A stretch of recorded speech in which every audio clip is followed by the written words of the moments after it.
Africa was once the cradle of humankind, but is now the world's poorest continent. Many of Africa's 1.3 billion people are still ruled by kings and queens the rest of the world knows little about. Some live in palaces surrounded by wealth and luxury, while others are poverty-stricken and inhabit mud huts. Yet all of them are influential leaders in African society. Alfred Weidinger is an Austrian photographer, art historian, and museum director who intends to create a comprehensive record of the lives and leadership of the African monarchs.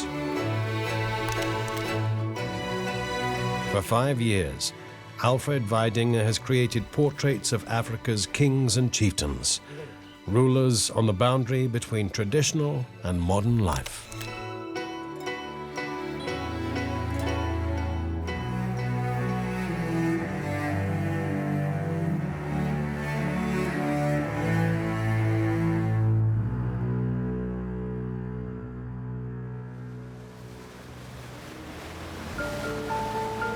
Our journey takes us to the Dogon people of Mali and their leaders, the so-called Hogans. The Hogans were once the spiritual guides in the village communities, but their power is receding with the rise of Islam. In 50 years, it will all be over. There'll be none of us left. In Niger, nomad tribes and their nobles have congregated for centuries to celebrate the end of the rainy season over the course of 3 days.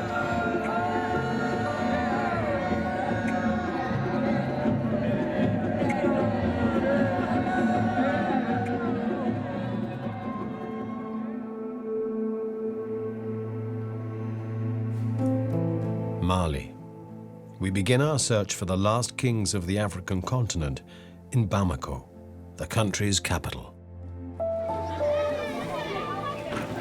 Mali was once a rich country, but armed conflict and Islamic terror attacks have caused significant damage to the country. Despite the turmoil, it is said that Mali is still home to the secret kings of the village communities, the so-called Hogans. We plan to meet Malik Sidibé, an internationally renowned photographer. We hope that he will be able to show us where to find the Hogans. However, we are met by his son at his studio. Merci.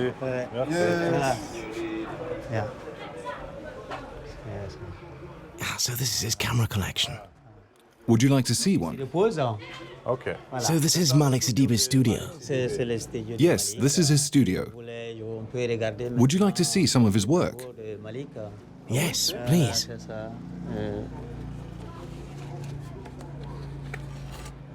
These are some of his negatives. Oh, c'est beau. Avec le changement climatique. Magnifique.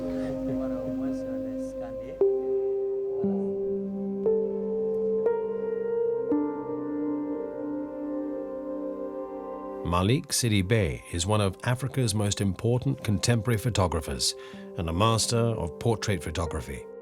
He has been awarded the Golden Lion Award for Lifetime Achievement at Venice's Biennale Festival.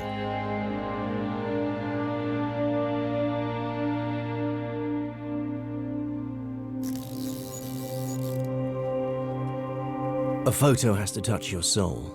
I find that black and white film is the best medium for this. In my opinion, it reveals things that would get lost in color. That's how I hope to capture Africa's most important monarchs. Oh, okay, c'est bon.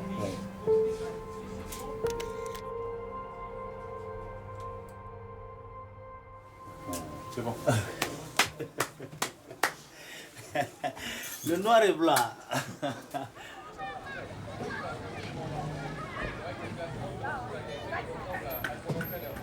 We are invited to visit Malik Sidibé at home. 5 years ago, a serious illness forced him to give up photography. Oh, this is difficult, yeah.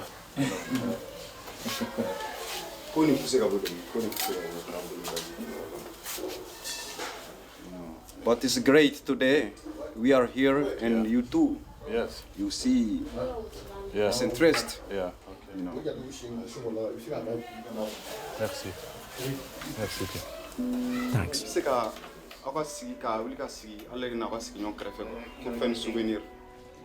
Malik Sidibé has cancer. As we take our leave, it is clear that we are saying farewell to a dying man. His son suggests that we travel to northeastern Mali. He believes that we will find the last of the Hogans there.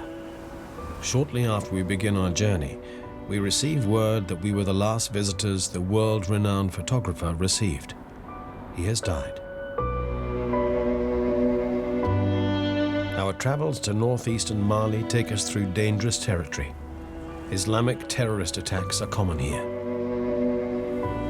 Our destination lies at the foot of the cliffs of Bandiagara, on the edge of the Sahel zone.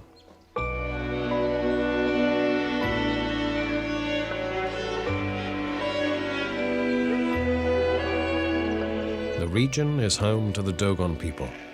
It is said that they were once the servants of Mali's king.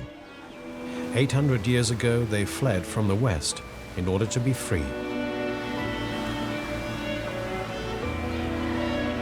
The Dogon ethnic group now has a population of approximately 300,000. The people live in villages of up to 500 inhabitants.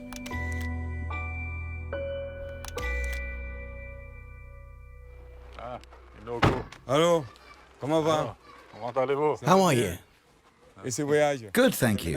How was your journey? Merci, merci. Où est une place? I'm looking for a village with a Hogan. Is there one near here? Hogon. Et ici?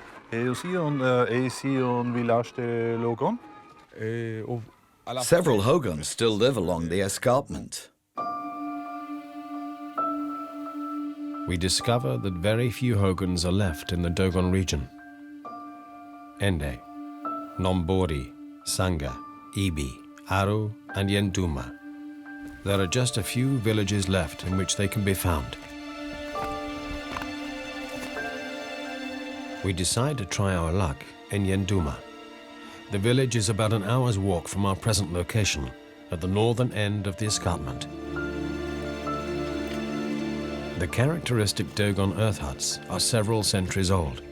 They are nestled on small rock terraces and have been named UNESCO World Heritage Sites. Over thousands of years, rain has carved deep gorges into the rock. These serve to protect the Dogon people from slave traders and other enemies. Many of the old settlements are now abandoned, and the ancient clay huts stand as monuments to the past.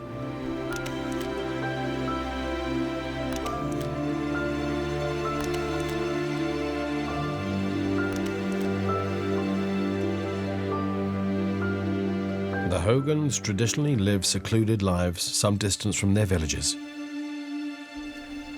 They are spiritual leaders, shamans, soothsayers, and judges. The council of the village elders determines who will become a Hogan. The position is granted for life. We encounter a guard who greets us in the old traditional way.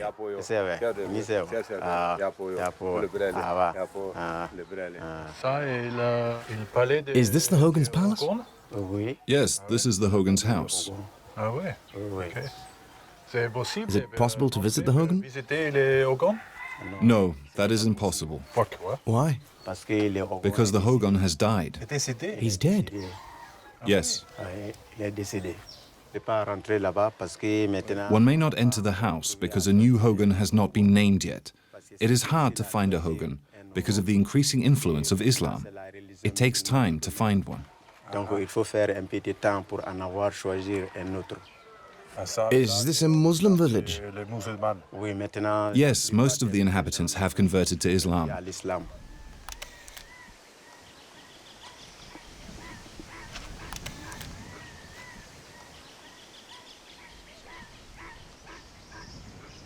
Life in the earthen huts in the cliffs is difficult. Daily supplies like water and firewood have to be carried up to the village. In the last 40 years, more and more Dogon have left their traditional homes for an easier life on the Seno-Gondo plains.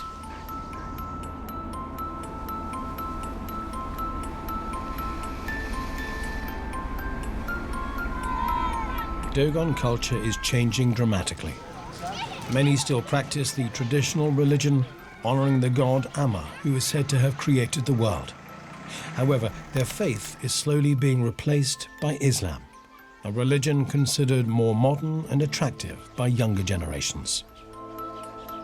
Our search for a Hogan takes us to the village of Ende, where we meet one of the 8 village elders. He confirms that there is a Hogan in the village, but we have to ask for an audience.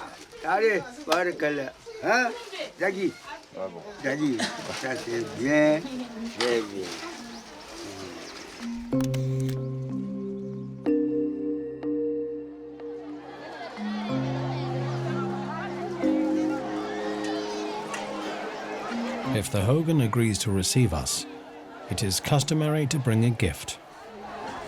At the village market, we are told that cola nuts would be a suitable offering. The market offers everything from food such as corn on the cob to trousers, t-shirts, and magic potions.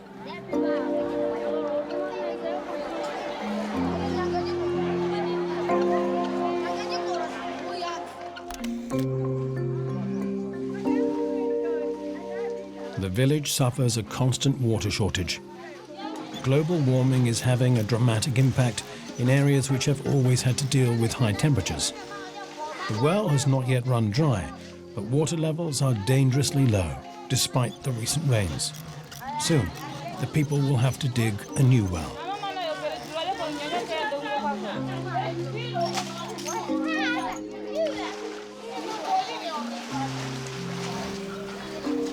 While we wait for an answer from the Hogan, Alfred Weidinger takes some portrait photos.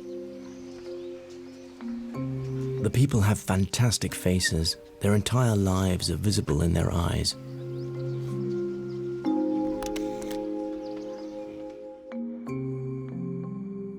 I wonder what I will see in the Hogan's eyes, if he allows me to take his photo. Word has got around that we are hoping to be granted an audience with the Hogan. The whole village has heard about the white visitors. A sculptor approaches us. He is responsible for carving the figures used in Dogon rituals and wants to show us what he is working on. These Dogon cult items are known as fetishes and are said to protect people from bad luck.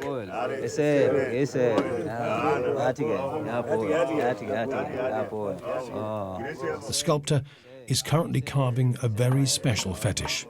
It is for the royal family.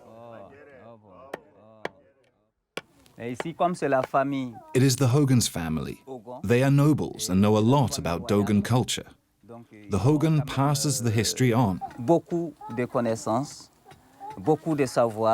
As we have no written records, we prefer to carve our stories. To us, sculptures are written records. Comme il n'y a pas l'écrit sur le Dogon, donc ils préfèrent sculpter l'écrit en sculpture.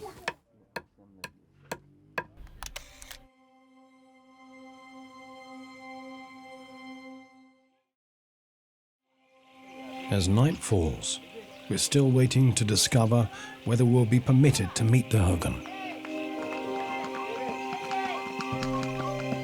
The people here are friendly, but I can sense distrust because I'm white.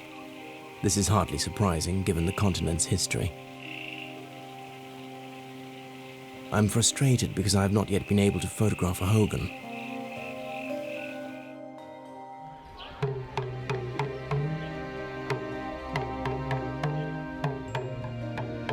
The next morning, the people of Ende are woken by the village crier.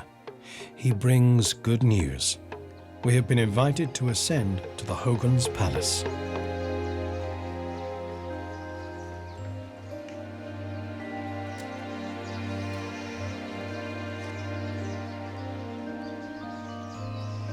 This palace is a little closer to the village than the one in Yenduma, but the Hogan here still lives a solitary, lonely life.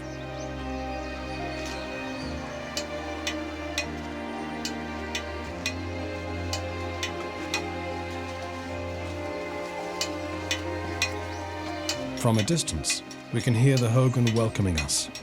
The fact that we are being received by the spiritual leader is a great honor, and we don't want to do anything wrong.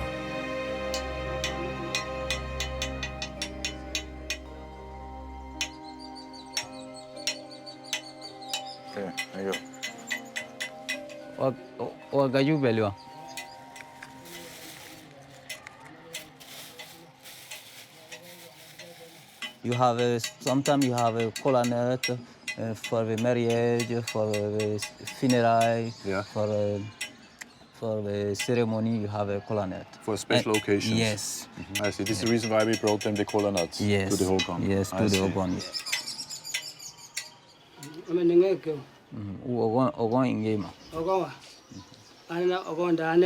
The Hogan is very important.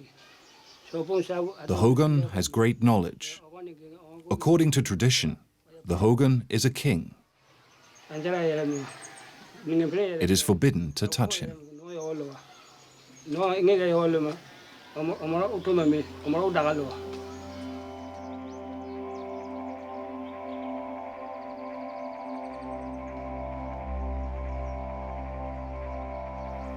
That moment just before the first picture, that brief, exciting instant before the shutter is released.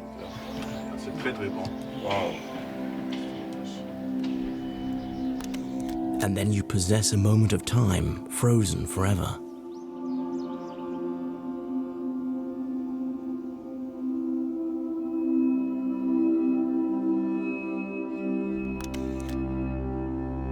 Alfred Weidinger has taken his first portrait of a Hogan.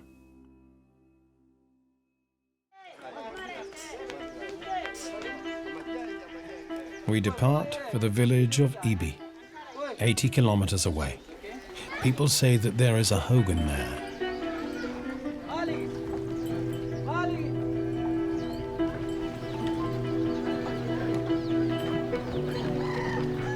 The dramatic changes we witnessed around the well in Endi are also visible in the villages along the sandy roads.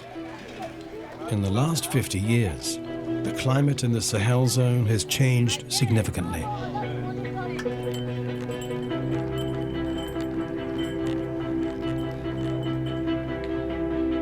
There is almost constant drought, and the farmers are fighting for survival. Many people, especially the young, leave the villages for the cities, where they hope to make better lives for themselves.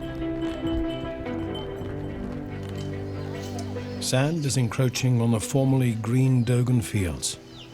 Herds of animals add to the damage, eating whatever vegetation survives in the desert.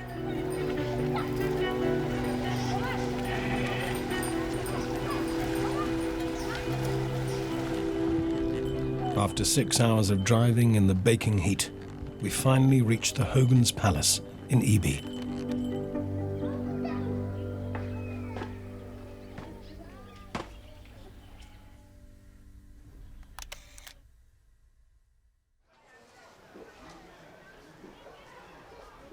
It is home to Yanigo Kodio, who is almost 90. Once again, we have to request an audience. This time, it looks like we may be unsuccessful. Initially, the Hogan is wary of having his portrait taken. Finally, our guide is able to convince him to participate.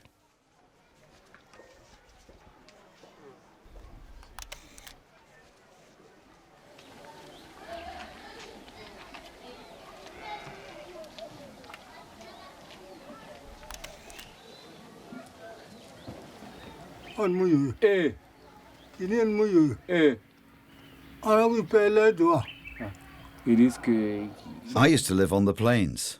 I was a Muslim. I came here 20 years ago.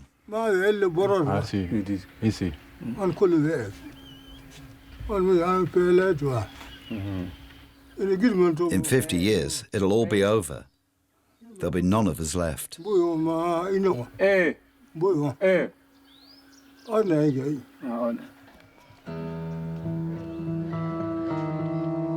Only men may assume the role of Hogan.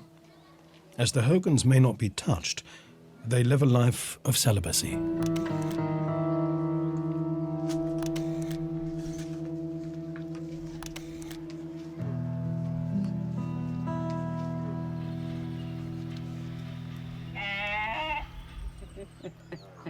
We then visit a nearby fabric workshop.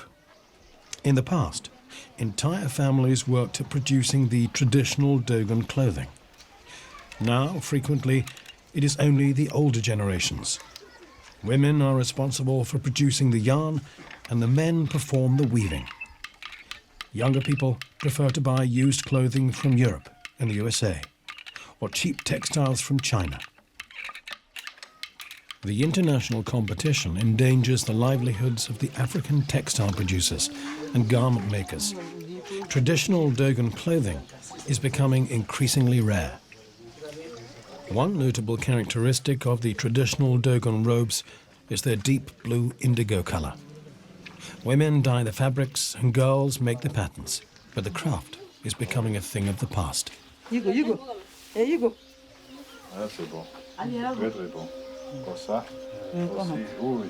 In Dogon culture, everything is considered significant and everything has a soul.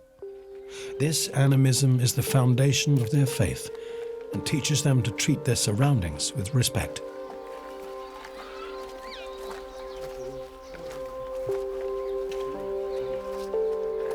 Everything and everybody is connected. A small disruption in the natural order can result in disaster. The Hogans are responsible for maintaining the balance. However, their importance in the villages is dwindling. The village of Nombori lies near Ibi and is home to Onsa Gwindo, one of the oldest practicing animists.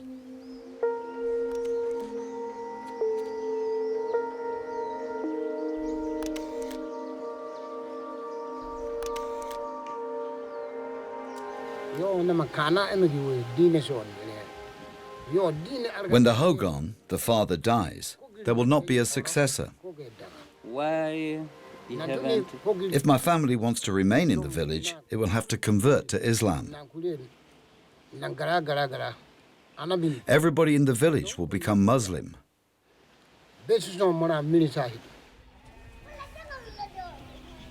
Once again, we hear how Islam is replacing the traditional local faith. There is clearly a strategy at work. Islam is being promoted more here than in other West African regions. According to the inhabitants, the religion's spread is being financed by Kuwait.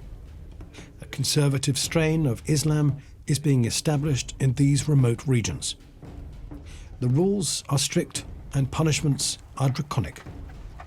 It will not be long before Dogon culture and the Hogans vanish entirely, because this form of Islam not only disdains other faiths, but actively combats them.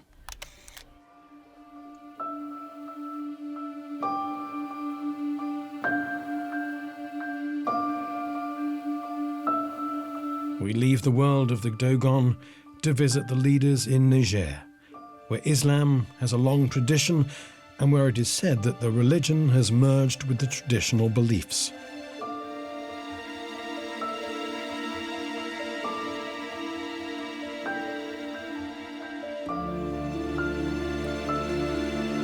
The town of Dosso. 90,000 people live here. Almost half the population is under 15 years of age.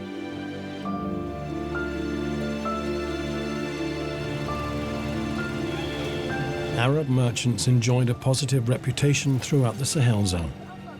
They settled along the trade routes long before the first Islamic sultanates were established and led independent lives among the West African kingdoms. For centuries, Islam was considered the religion of merchants. Now, everything has changed. Most of the inhabitants are Muslim. Their traditional rulers are sultans. One of the most important is the Sultan of Dosso. The sultans have a similar function to the Hogans, but the moral foundation is based on the principles of the Quran. The sword to defend and spread the faith is part of the religion, even if one chooses not to pick it up.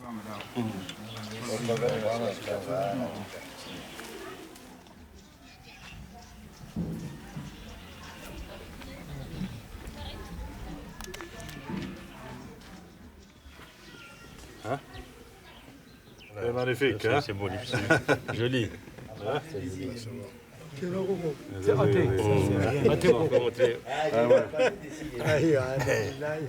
Le chef de canton assure le règlement des litiges dans le cadre de la The head of a canton deals with disputes and everyday social problems. au niveau rural, au niveau de la population en bas. Les problèmes de mariage. We deal with marriage problems and other common conflicts. This is our responsibility. Entre la population et le chef, il y a le chef de We talk to the families, the village elders, the mayors, and so on. Sa fonction We deal with fundamental problems in society. à la base. The Sultan provides us with a letter of recommendation. This valuable document may provide access to other rulers. Our travels take us along an old caravan route, which was used to transport gold, ivory, exotic animals, salt, and slaves. These were the most important goods traded between northern Africa and the Sahel zone. Islam also spread along the old trade routes, as a common belief system made conducting business easier.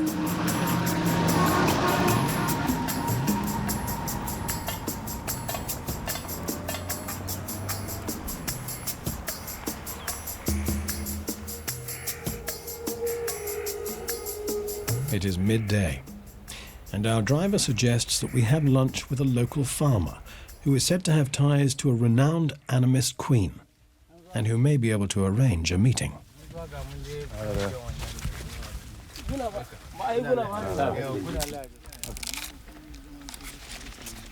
Lunch consists of millet. These grasses form the staple diet in the Sahel zone and are used to produce stews, soups, and flatbreads. The grain is used for subsistence rather than trade. A family will spend 4 months of the year planting and harvesting the millet crops. Roasted millet tastes a little like nuts, but it is a meager meal for spoiled Europeans. Ça, c'est mangeable.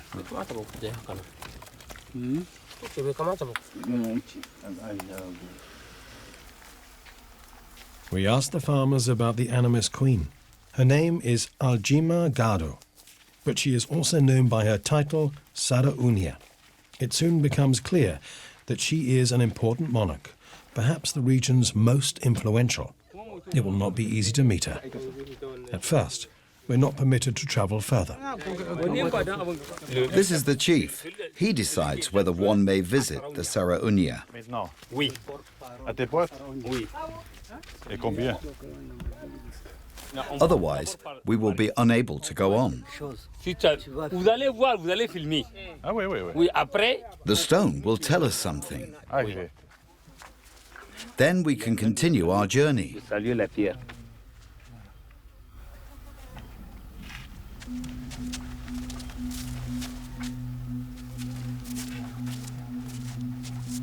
The spirits are said to communicate through a stone, determining whether conditions for a visit are favorable.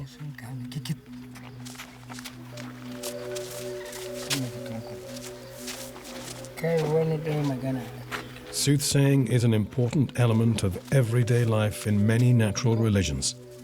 The soothsayer draws his questions in the sand and studies the movement of the stone while he casts spells.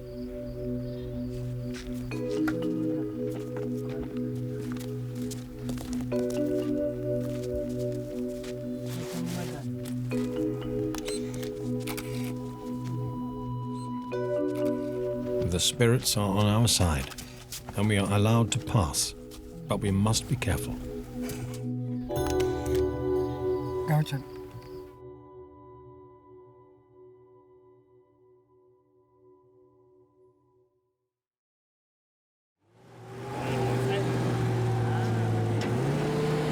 We encounter another obstacle on our journey to visit Queen Aljimalgado.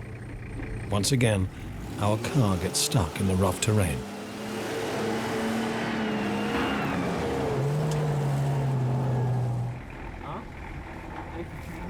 We finally reach the village of Legu, where the Saraunia lives.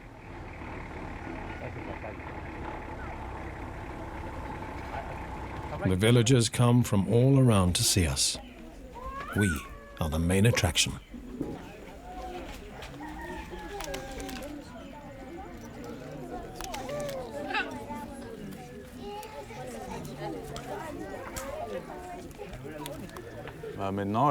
We're now in the village of Lugu. Village Lugu. Oui.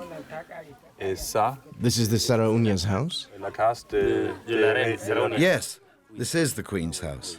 Et combien How many animists live here? ça regarde? Ah, là, on ne peut pas It's impossible to say exactly. patronne. Ah ouais? Oui. De tous les animaux. She is the head of all the animists. Pas de doute sur mon nom. Parce que dès qu'on dit Saraunia, She is the Queen. ça veut dire c'est un titre. Donc la reine. Donc il n'y a pas quelqu'un There is nobody above her. qui est au-dessus de la reine. Sauf en dessous. There are many below her, Donc elle but she is at the top. Au dernier sommet, quoi. Ah ouais. Et la culture Is this an old culture? ancienne. Oui, ça date de longtemps, The culture has been around for a long, long time. de très longtemps. The inhabitants of Lugu are part of the Asna ethnic group. In ancient legends, they are described as spiritual leaders and have been the protectors of the religion's secrets for eons. Pour les touristes et Can tourists visit the Queen? la reine. Yes, that is possible. But unfortunately, no photos are allowed.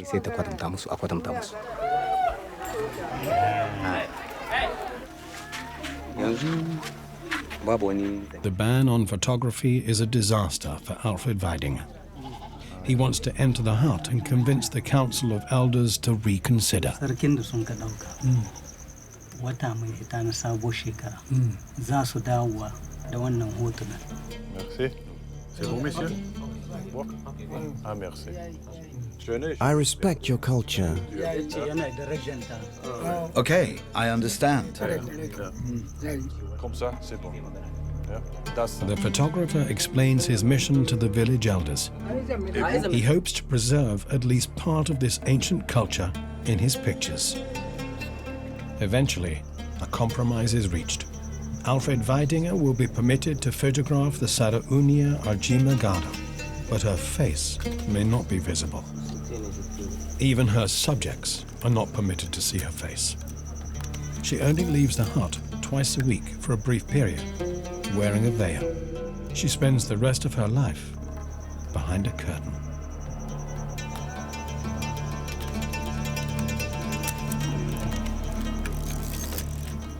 This queen has never been photographed. Am I perhaps crossing a line by preserving the untouchable on film forever?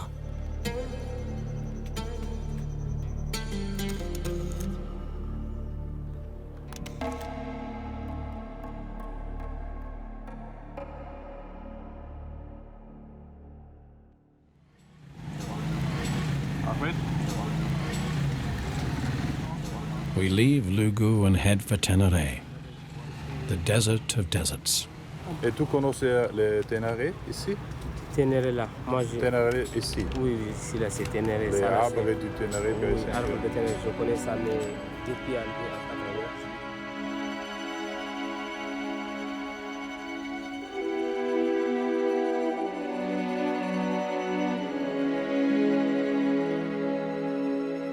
On the other side of the desert, a spectacular event.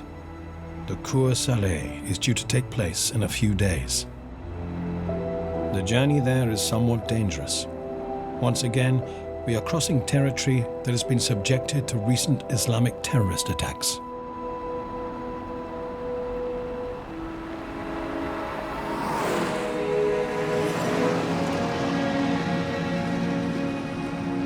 The Tenere Desert is home to the Tuareg, Tubu, Songhai, and Wadabe people, who roam the vast expanse with their herds of cattle.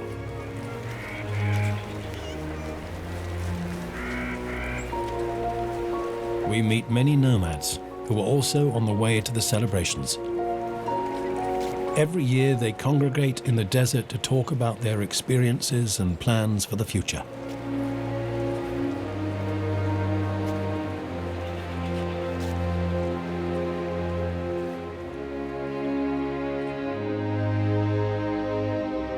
Thousands of people meet here for 3 days to celebrate the end of the rainy season.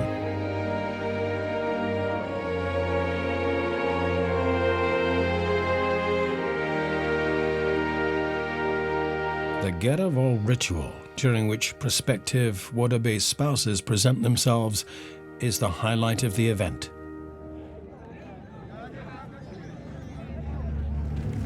Here, it is the men who dress to impress. Every man hopes to prove he is better than the others, and the women get to choose the man who makes the best impression.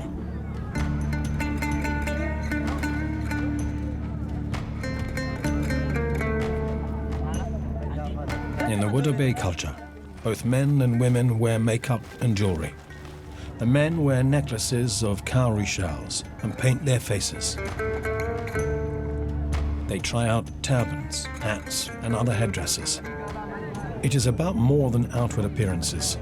During the celebrations, the men have to prove their abilities as riders, craftsmen, and artists.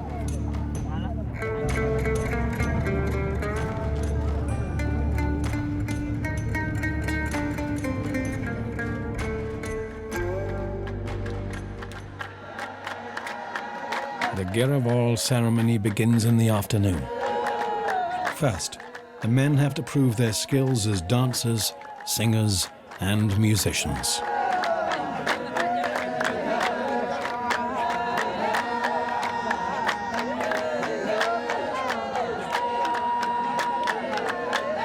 Particular attention is paid to facial expressions and eyes.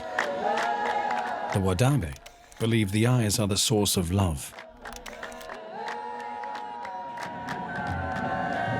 Even, narrow faces, tall, athletic physiques, and white teeth are all considered important physical attributes. The men sing about the charm of women until they fall into a trance. The women evaluate the men's abilities. In the course of the evening, they will choose a prospective partner.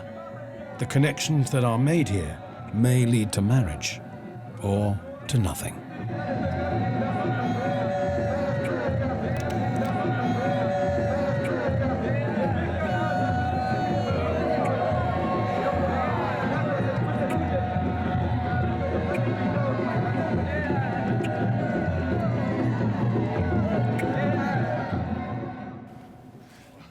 Word has got around that a European camera team has arrived to create portraits of the kings of the Sahel zone. One of the most powerful chieftains invites us to join him.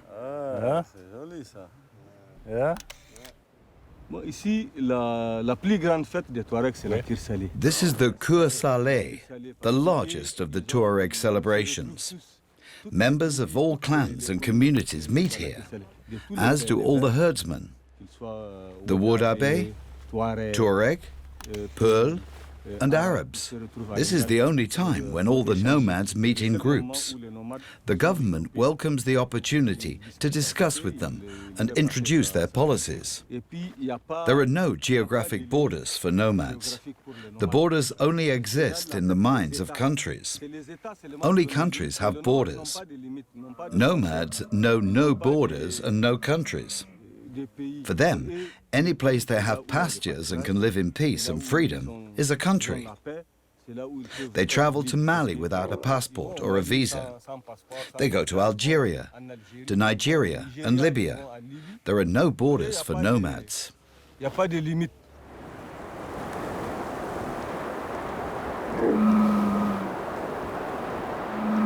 A sandstorm comes up, and the Coeur-Salé drums fall silent.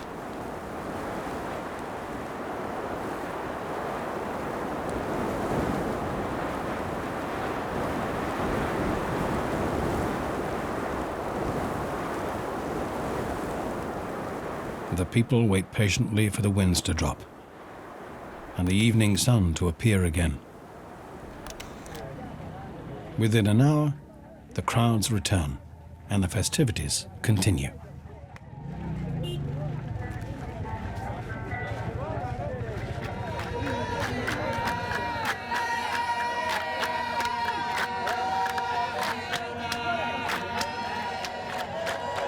The young men dance and dance for 3 days without a break. There is almost no rest, 24 hours of music, 24 hours of dancing. 24 hours of euphoria.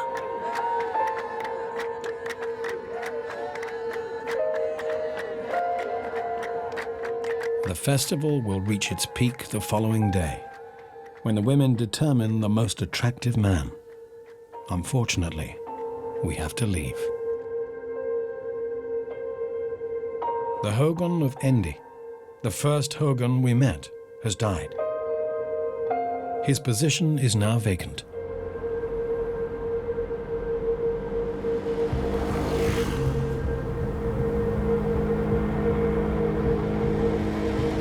We cannot miss the opportunity to witness the crowning of the new Hogon. If one is chosen, it may be the last opportunity to observe such a ritual. We return to Mali from Niger. Time is of the essence. We have received word that a new Hogon is to be crowned in 2 days. Our guide points out a crocodile on the banks of a river. Crocodiles are sacred and are considered a good omen by the Dogon people. According to legend, the animal led the Dogon to water and prevented them from dying of thirst during their long mythical journey across Africa. The villages near Ende are deserted. We soon realize why. Preparations for a large celebration are in full swing.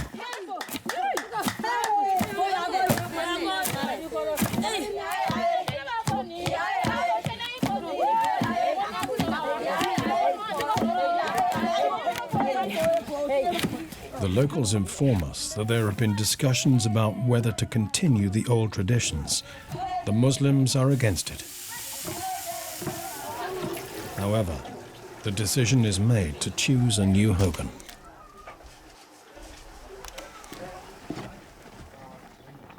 The celebrations must be worthy of the Hogon's position,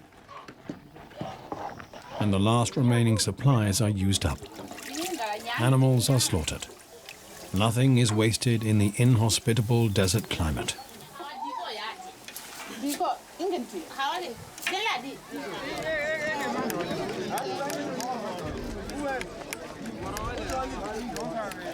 The men congregate for the warriors' parade and prepare their weapons. Guests from the surrounding villages arrive to pay their respects. A large procession of men moves through the village. They pretend to fire shots with their old rifles and engage in simulated battles. The high point arrives, and the masks are awoken with a call.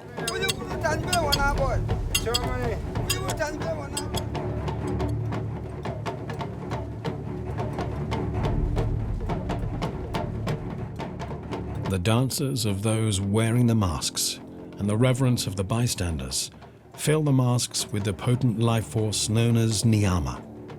It is the strength of the dead that is released and transferred to the living, allowing the spirits to leave this world and pass into the next.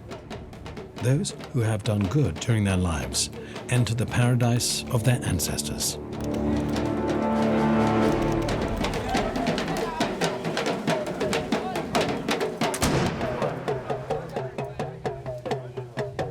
The procession collects the chosen man from his house, which will now become vacant. Shots ring out, announcing the coronation of the new Hogan.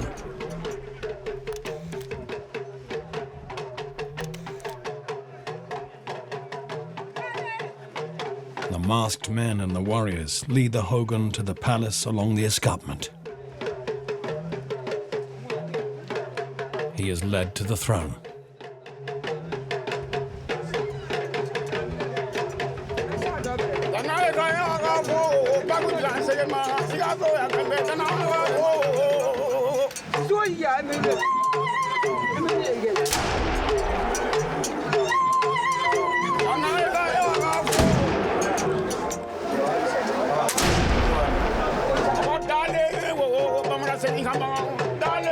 The ritual ends with a proclamation by the village elders. From this point on, the Hogan is untouchable.